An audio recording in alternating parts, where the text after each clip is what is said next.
kadung disangoni.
Tak suwun marang sliramu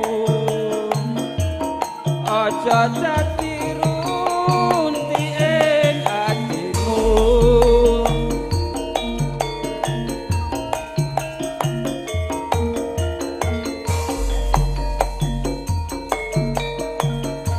iwak cucut padai kare becik endah ini bangurung aduh mas ini bangurung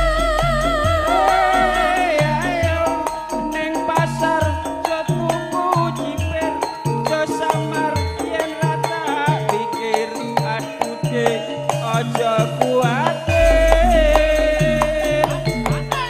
ayo manuk agak kok aku merak pancen sengaja pancen dicerak aduh mas sakit hatiku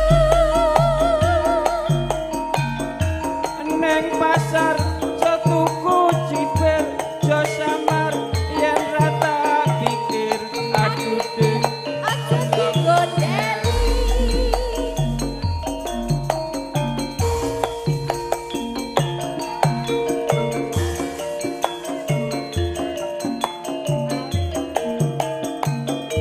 udah ras yen pancen dikarepake ayo enggal aku terima boleh wae topak ora umum Mas Mei ya Gayane Rudi. Gaya kroyok. Iku Pakde mampir apa ora iki? ketok lagi anget apa nih bathuke jalan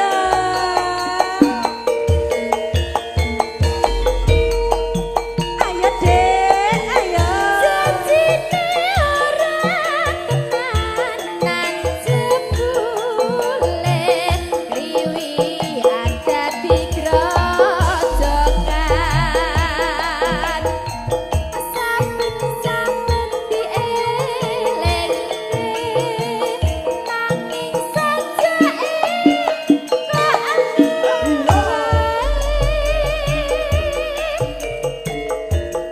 pulo-pulo wis bejagung ya dek ya wis pancen dadi nasibku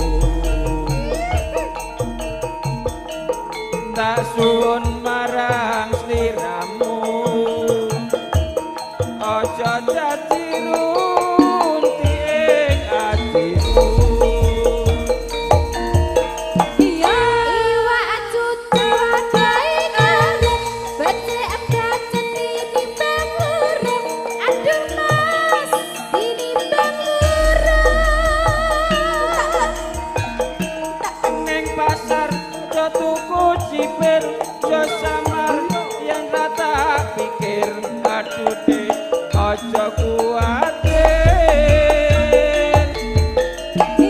manuk gagak kok merak sengaja pancen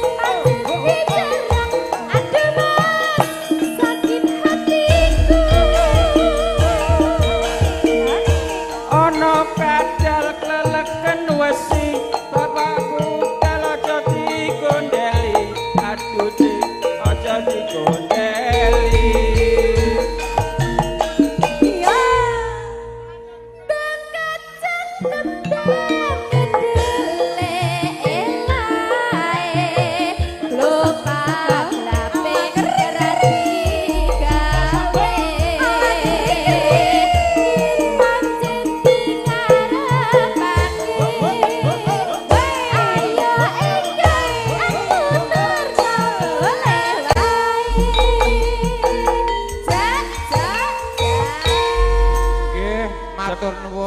pindah malih Mbak, aja digondhek anu janda kemil.